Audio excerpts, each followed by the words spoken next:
The learning environment that you see models the informal environment of home, but provides richer experiences. The shift from home to school life is gentle and kindly. Experiences at school are an introduction to books and stories, poetry, song, dance, number activities, and discussions. The school introduces children to structured routines and expectations about cleanliness, eating, treating other children, using aids and materials for reading and counting. Teachers must help children understand that school is a wonderful place where interesting activities happen. Because children are all different, learning centers respond to their need for choices and the need to learn at their own level of understanding.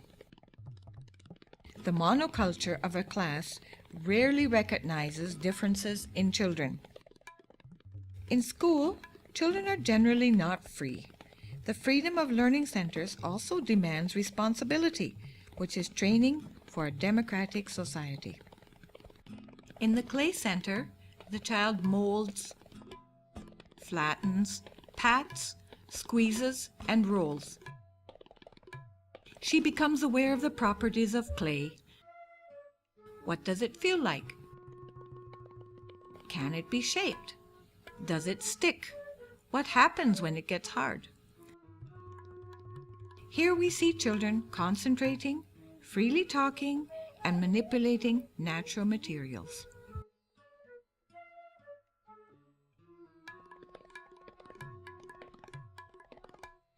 At the sand tray, the child can fill bottles, level sand, pour, pile, and sift sand.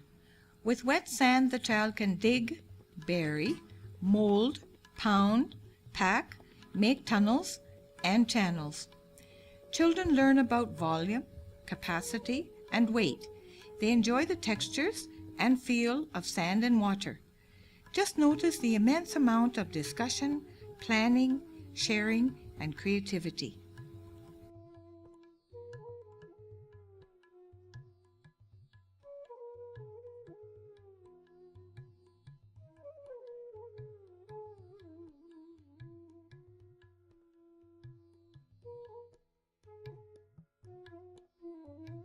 With blocks, children make piles and close spaces,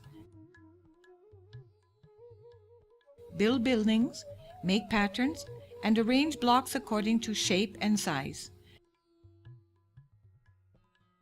Children learn about alignment and gravity. They learn about symmetry and gradually make complex arrangements. Block building is imaginative, creative, and satisfies the need for sensory and physical experiences.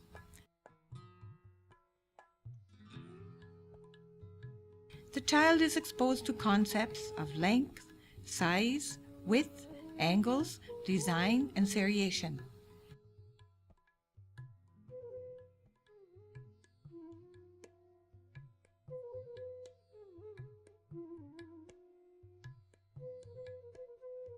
As they clean up, children develop a sense of responsibility.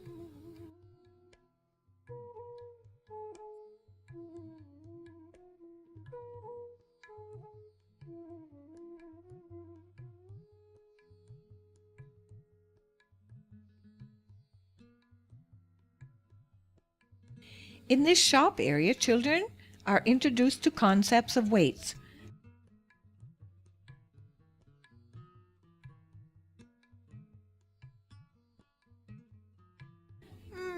Let's see if I can balance these scales.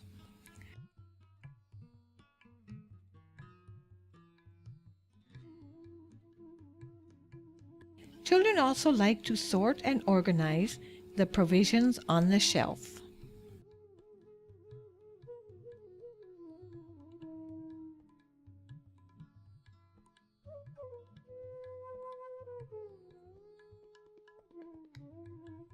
In the Arts Center, children are introduced to many kinds of materials and tools: scissors to cut, stamps, stamp pads, paper punch and staplers, paintbrushes are useful tools to promote creativity. A variety of papers and art materials, such as paint, geru, string or sticks, can be given for collage.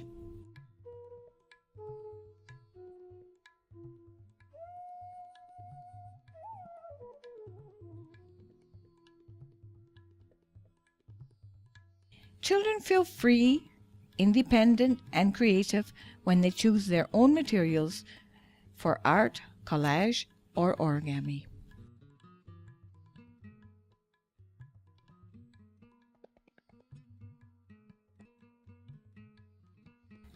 Fantasy Center is a wonderful place where children play house, or shop, or wedding.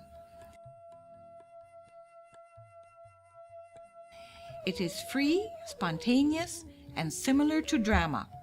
It is drama that is self-chosen and imaginary, but imitates the real world of the child. Immense conversation and creativity happen in this area.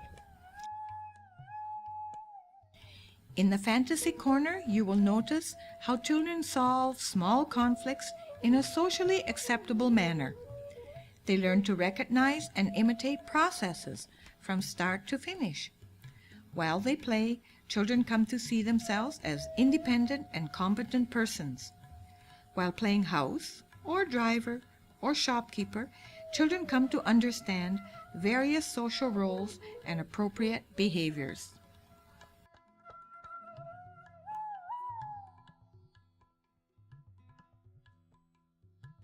A blackboard can provide hours of pleasure. It is truly sad to see children who are conditioned to only write alphabets when they have pencil or chalk in hand. Much more creativity is possible. When teachers tell stories in school, children come to enjoy the world of books, which is a larger world outside the home and school.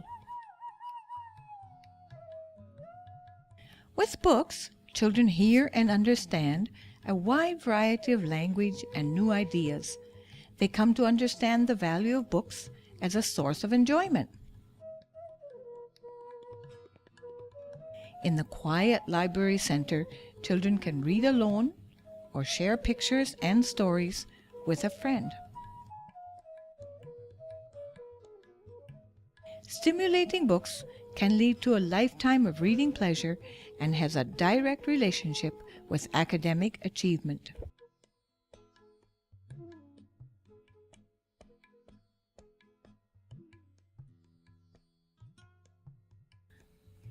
Here we are in the Cutting and Pasting Center.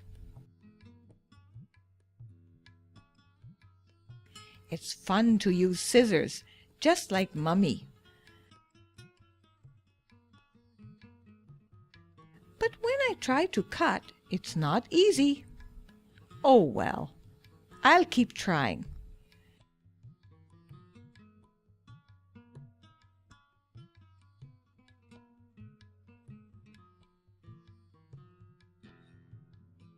And glue.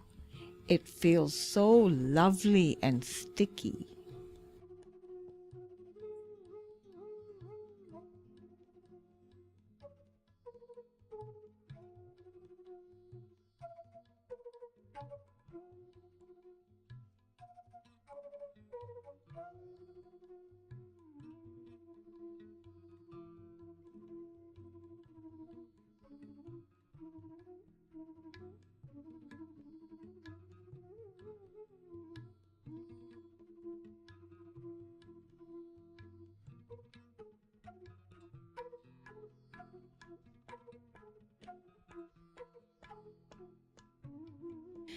Adults may see manipulatives as an introduction to math and science concepts such as counting, seriation, shapes, matching, sorting, and patterns.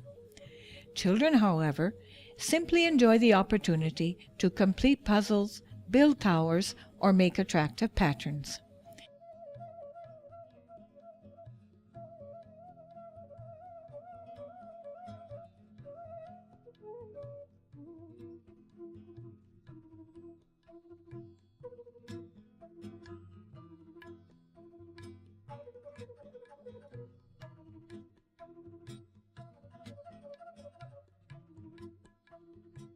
Materials in the manipulative center must range from very simple to challenging materials that require keen observation and persistence.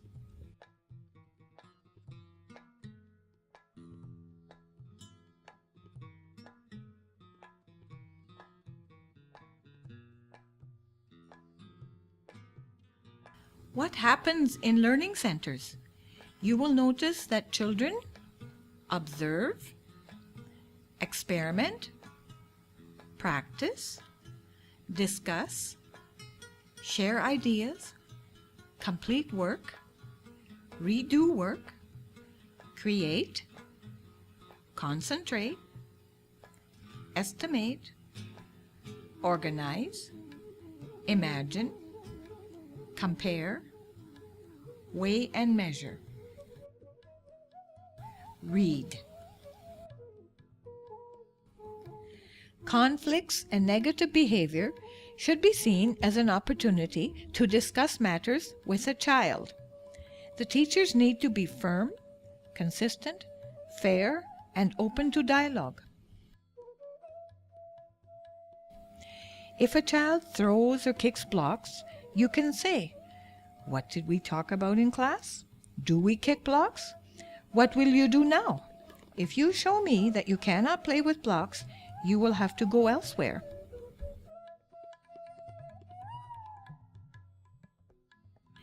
"You threw that cup? What should you do? Manisha, can you explain to Admit what he has to do with that cup?" If children make guns, you can say, "I know people who shoot on TV, but we don't like that. Even when we play, shooting makes people sad. Shooting hurts. Let's use this block to make a gate." Children take 4 or 5 minutes to settle down when they arrive in the center. It is emphasized that plenty of time must be given to them to develop their play. Children should be in the center for 45 to 60 minutes each day. A short period of 35 minutes is not enough because cleaning, coming and going take at least 10 minutes.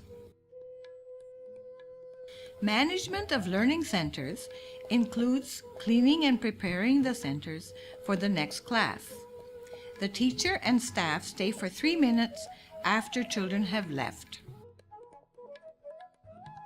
They clean whatever the children may have missed. Try and train children as much as possible. Puzzles must be taken apart and put in a separate box. In this picture, the rooster puzzles are in their proper box, but the shapes are still in the puzzle tray. They must be put in a proper box. Teach children to remove beads from string. If beads are still on the string, remove them and put them in the proper box. Blocks are the most difficult to arrange. Children need help with this.